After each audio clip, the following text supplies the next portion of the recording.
Hello students, मैं अजीज़ बोहरा आप सभी का अपना वाला यूट्यूब चैनल में स्वागत करता हूं। आज हम 12th class physics chapter number 2 का एनसीईआरटी की बुक में जो गिवन है एग्जाम्पल नंबर 2.9 वो करने वाले हैं। उससे पहले अगर अभी तक आप लोगों ने हमारे चैनल को सब्सक्राइब नहीं किया है तो चैनल को सब्सक्राइब कर दीजिए, बेल आइकन को भी प्रेस कर दीजिएगा ताकि नए वीडियोज़ की नोटिफिकेशन आपको समय पर मिलते रहे। ये वीडियो अगर पसंद आए तो लाइक कीजिएगा, अपने दोस्तों के साथ भी शेयर जरूर कर दीजिएगा, और अगर पसंद ना आए तो डिसलाइक कर देना। और अगर इस वीडियो से रिलेटेड आपको कोई डाउट हो तो डाउट कमेंट में आप हमसे पूछ सकते हैं। तो क्या है आज का हमारा टॉपिक, हमारा एग्जाम्पल नंबर 2.9 क्या है स्टेटमेंट उसका, a network of for 10 microfarad capacitor is connected to 500 volt supply. कि हमारे पास ये एक नेटवर्क है जिसमें हमने 4 कैपेसिटर्स को कनेक्ट किया है। किससे कनेक्ट किया है? 500 वोल्ट की पावर सप्लाई से कनेक्ट किया है। आज शोन इन फिगर की फिगर में हमें गिवन है, तो हमें क्या डिटरमाइन करना है? The equivalent capacitance of the network, कि इस नेटवर्क का इक्विवेलेंट कैपेसिटेंस कितना है। और क्या हमें फाइंड आउट करना है? The charge on the capacitor is the charge, और क्या है B, the charge on each capacitor, और ईच कैपेसिटर पर, सभी कैपेसिटर्स पर कितना चार्ज है वो भी हमें कैलकुलेट करना है। एक नोट इसमें गिवन है, क्या है नोट हमारा? The charge on a capacitor is the charge on the plate with higher potential equal and opposite to the charge on the plate with lower potential. कि मतलब ये प्लेट किससे कनेक्ट है? हायर पोटेंशियल से connect है, और ये वाली प्लेट लोअर पोटेंशियल से। तो एक प्लेट पर जितना पॉजिटिव चार्ज रहेगा दूसरी प्लेट पर उतना ही क्या रहेगा? Negative charge. तो ये हमें गिवन है। अब जो गिवन है, अब देखो ये जो C1, C2 और C3 ये हमारे पावर सप्लाई A से D के बीच में पावर सप्लाई कितनी? 500 वोल्ट की। तो C1, C2 और C3 ये कैसे कनेक्ट है? तीनों सीरीज में कनेक्ट है। तो यहाँ मैं लिख देता हूँ, ये है C1 हमारा, ये है C2 और ये है C3, ये है C1, ये है C2 और ये C3। ये तीनों कैसे कनेक्ट है? सीरीज में। और इनके साथ ये जो C4 है, ये C4 इनके साथ कैसा कनेक्ट है? पैरेलल। ठीक है, तो ये मैंने इस टाइप से कोई डायग्राम बना लिया है। तो C1, C2, C3 कैसे कनेक्ट है? सीरीज में। और C4 कैसे कनेक्ट है? पैरेलल। सभी की वैल्यू जो गिवन है वो लिख लेते हैं। C1 is equal to C2 is equal to C3 is equal to C4 is equal to कितना है? 10 माइक्रोफैराड। हमें क्या गिवन है? सभी की वैल्यू गिवन है। तो सभी की वैल्यू हमें कितनी गिवन है? सभी की वैल्यू है 10 माइक्रोफैराड। तो चारों की वैल्यू कितनी है? हमने लिख दिया 10 माइक्रोफैराड। पोटेंशियल डिफरेंस V कितना गिवन है हमें? 500 वोल्ट। अब हमें पता है, मैंने बताया था इसके पहले वाली वीडियो में, अगर वो वीडियो आपने नहीं देखी है तो देख लीजिए, यूट्यूब पर सर्च कीजिए कैपेसिटर्स इन सीरीज, अपना वाला अजीज़ बोहरा, वो वीडियो आ जाएगी, वो वीडियो देखेगा। और कैपेसिटर्स इन पैरेलल, अपना वाला अजीज़ बोहरा, वो वीडियो, वो दोनों वीडियो देखने के बाद ही आप यहाँ आइएगा तो आपको अच्छे से समझ में आएगा। ठीक है, तो ये हमने देख लिया। अब हमें पता है कि जब कोई कैपेसिटर्स किस में कनेक्ट हो, सीरीज में कनेक्ट हो, और उन सभी का कैपेसिटेंस अगर इक्वल हो तो उन सभी का कैपेसिटेंस C, इक्विवेलेंट कैपेसिटेंस जो रहेगा C डैश किसके इक्वल रहेगा? C/N के इक्वल रहेगा। जब कैपेसिटेंस, इन तीनों के कैपेसिटेंस कैसे हो? इक्वल हो, और वो कैसे कनेक्ट हो? सीरीज में।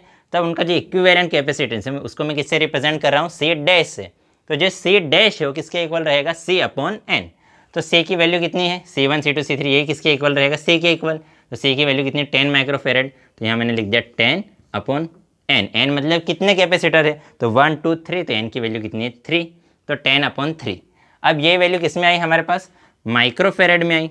तो माइक्रो का मतलब कितना होता है? 10⁶। तो इसी को हम क्या लिख सकते हैं? 10/3 इंटू 10⁻6 -6 फैराड। माइक्रो का मतलब क्या होता है? 10⁻6। तो इस माइक्रो की जगह मैंने लिख दिया 10⁻6। अब ये तीनों कैपेसिटर इस फोर्थ वाले के साथ कैसे कनेक्ट है? पैरेलल। तो पैरेलल का जो है इक्विवेलेंट कैपेसिटेंस किसके इक्वल होता है? C1 प्लस C2 के इक्वल होता है अगर दो कैपेसिटर्स है। तो फर्स्ट वाले का इन तीनों का मिला के कैपेसिटेंस कितना है? C dash. तो उसकी जगह मैं लिख दूंगा C डैश। और सेकंड वाला का कितना है? C4। तो यहाँ लिख दूंगा मैं C4। तो जो इक्विवेलेंट कैपेसिटेंस है वो C डैश प्लस C4 के इक्वल रहेगा। तो C डैश की वैल्यू में ये वाली अभी वैल्यू पुट करूँगा। तो C डैश की वैल्यू कितनी है? 10/3 प्लस C4 की वैल्यू कितनी है? 10। तो 10। तो इसके अपन में कुछ नहीं है, मतलब कितना है? 1। LCM लेंगे तो कितना आ जाएगा? LCM आ जाएगा 3। इस 3 का इधर मल्टीप्लाई होगा और इस 1 का इधर। तो हमारे पास क्या आ जाएगा? 10 + 30 इज इक्वल टू 40/3। तो 40/3 कितना होता है? 40/3 होता है 13.3 माइक्रोफैराड। ये वैल्यू किस में आई हमारी? माइक्रोफैराड में। फिर से इसको हम फैराड में कन्वर्ट करेंगे तो C इज इक्वल टू कितना आ जाएगा? 13.3 इंटू 10⁻⁻6 फैराड। तो ये हमारे पास क्या आ गया? इक्विवेलेंट कैपेसिटेंस, माइक्रोफेरेड में लिखो या फेरेड में लिखो, कोई उससे फ़र्क नहीं पड़ेगा। अब हमें क्या निकालना है, चार्ज। तो जो चार्ज है Q, Q is equal to कितना होता है C V, Q is equal to कितना होता है सी वी। अब देखो C1 C2 C3 इन तीनों पर चार्ज कैसा रहेगा, इक्वल। तो इन तीनों पर चार्ज हमने सपोज कर लिया कितने सी, यहाँ से लेकर यहाँ तक पोटेंशियल डिफरेंस कितना है 500 वोल्ट। तो मतलब वे की वैल्यू कितनी पुट करेंगे 500 वोल्ट। और इन तीनों का मिलाकर पोटेंशियल कैपेसिटेंस कितना है सी डैश। तो यहाँ सी की जगह में क्या लिखूंगा सी डैश। तो Q इज इक्वल टू क्या आ जाएगा सी डैश। सी डैश की वैल्यू कितनी है 10/3 इंटू 10⁻⁻6। और V की वैल्यू कितनी है, V की वैल्यू है 500। देखो हमेशा याद रखना है कि हम SI यूनिट्स में ही रखेंगे। तो SI यूनिट क्या है फेरड, इसलिए हमने फेरड वाली वैल्यू पुट की। अब देखो ये कितना है 1 2 और 3 कितने जीरो हो गए 3 0। तो यहाँ हम लिखेंगे 10⁻³ इंटू 10⁻⁻6 इंटू इस यहाँ पे क्या है 5 और ये इस 3 को मैंने यहाँ पर लिख लिया पीछे। मैंने क्या किया ये 5 का ये वाला 0, ये 0 और ये 0, इन तीनों 0 को मिलाकर लिख दिया 10⁻3। तो यहाँ पे सिर्फ क्या बचा 5, इस 3 को मैंने बाद में लिख दिया। तो इसकी पावर है 3 और इसकी पावर है -6। तो 10 की पावर कितनी हो जाएगी, 10 की पावर हो जाएगी -3। और 5/3 कितना होता है 5/3 को जब तुम मल्टीप्लाई करोगे तो कितना डिवाइड करोगे तो 1.7 आएगा। तो हमारे पास क्या आ गया 1.7 इंटू 10⁻⁻3। चार्ज का ऐसा यूनिट क्या है कूलम, तो यहाँ मैंने लिख दिया कूलम। ठीक है, तो ये चार्ज किस पर आया इन C1 C2 C3। तो C1 पर भी चार्ज कितना रहेगा 1.7 इंटू 10⁻⁻3 कूलम। C2 पर भी उतना ही चार्ज रहेगा और C3 पर भी उतना ही चार्ज रहेगा। अब मुझे अगर C4 का चार्ज निकालना है तो जो C4 है C4 पर चार्ज कितना रहेगा वही Q is equal to C V. तो जो C4 है C4 पर हमने सपोज कर लिया चार्ज कितना है Q डैश। इसका कैपेसिटेंस कितना है C4 और पोटेंशियल ड्रॉप तो वही रहेगा V। तो C4 की वैल्यू कितनी है 10 माइक्रोफेरेड।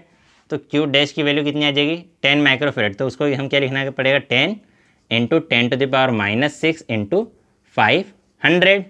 ठीक है, कितना 10 माइक्रोफेरेड, माइक्रो मतलब 10⁻⁻6। तो अब ये 0 और ये 0 कितना हो जाएगा 10⁻3 इंटू 10⁻⁻6 इंटू 5। तो इसी को हम क्या लिख सकते हैं, इसी को हम लिख सकते हैं 5 इंटू 10⁻⁻3। इसकी पावर है 3 और इसकी पावर है -6। तो बेस जब सेम होते हैं तो पावर्स का क्या हो जाता है एडिशन। तो -3 + 6 प्लस का 3 और माइनस का 6 कितना हो जाएगा -3। तो अब इस पर चार्ज कितना आ गया Q dash is equal to 5 into 10⁻⁻3 coulomb. तो देखो क्या करना था हमें करना था कि इसका इक्विवेलेंट कैपेसिटेंस निकालना था और सभी कैपेसिटर्स पर कितना कितना चार्ज है वो हमें कैलकुलेट करना था। तो हमने क्या किया, हमें दिख रहा है ये तीनों C1 C2 C3 कैसे कनेक्ट है सीरीज़ में। तो सीरीज़ का हमने फॉर्मूला लगाया कि जब इक्वल हो तीनों का कैपेसिटेंस तो कितना होता है C dash is equal to C/N। C की वैल्यू 10 माइक्रोफेरेड, N की वैल्यू है 3 कैपेसिटर्स है। अब माइक्रो का मतलब क्या होता है 10⁻⁻6। तो ये हमारे पास क्या आ गया इक्विवेलेंट कैपेसिटेंस किसका, इन तीनों का C1 C2 और C3 का। लेकिन हमें तो इन पूरे कॉम्बिनेशन का इक्विवेलेंट निकालना है। तो इस कॉम्बिनेशन का इक्विवेलेंट क्या रहेगा, इन तीनों का इक्विवेलेंट प्लस C4, क्योंकि ये तीनों और C4 कैसे कनेक्ट है सीरीज पैरेलल, और पैरेलल का फॉर्मूला क्या होता है C is equal to C1 plus C2 plus C3 and so on. तो ये तीनों का हमने सपोज कर लिया C डैश और ये कितना है C4। तो C डैश की वैल्यू कितनी है 10/3 और C4 की वैल्यू 10। तो इसका एलसीएम लिया तो हमारे पास है 40/3। तो ये वैल्यू किस में आई हमारे 40/3 कितना हुआ 13.3 माइक्रोफेरेड। उसको मैंने फेरेड में कन्वर्ट कर दिया तो माइक्रो की स्पेस में मुझे क्या लिखना पड़ा 10⁻⁻6। अब ये तो आ गया हमारे पास इक्विवेलेंट कैपेसिटेंस, ये आ गया। अब हमें क्या निकालना था चार्ज ऑन ईच कैपेसिटर। तो इन तीनों पे चार्ज कैसा रहेगा सेम, इन तीनों पर जो चार्ज है वो किसके इक्वल रहेगा C डैश इंटू वी, क्योंकि इन तीनों का कंबाइंड कैपेसिटेंस कितना है C डैश और यहाँ से लेकर यहाँ तक का पोटेंशियल डिफरेंस कितना है V। तो C डैश की वैल्यू है मेरे पास 10/3 इंटू 10⁻⁻6 और V की वैल्यू 500। इसको मैंने सॉल्व किया 1 2 3 0 तो 10⁻3 10⁻⁻6 और ये 5/3। तो 5/3 कितना हुआ 1.6। इन दोनों का बेस सेम है और मल्टीप्लाई में तो पावर्स का क्या होता है एडिशन। तो 3 और -6 कितना हो जाएगा -3। तो इसलिए मैंने लिख दिया 1.7 इंटू 10⁻³ कूलम। अब इस वाले C4 पर चार्ज कितना रहेगा, तो वही चार्ज इज इक्वल टू क्या होता है CV। तो चार्ज, इसका चार्ज हमने C4 का चार्ज कंसिडर कर लिया Q dash C4 into V। C4 की वैल्यू कितनी है 10 इंटू 10⁻⁻6 और V की वैल्यू है 500। तो ये 1 2 और ये 3 0 तो 10 टू द पावर कितना हो गया 3 इंटू 10⁻6 इंटू 5, तो 5 को मैंने लिखा आगे और 3 और -6 कितना हो जाएगा 10⁻³ तो ये C4 पर चार्ज आ गया। तो आज की वीडियो में इतना ही, नेक्स्ट वीडियो में हम नेक्स्ट टॉपिक पढ़ेंगे। बाय।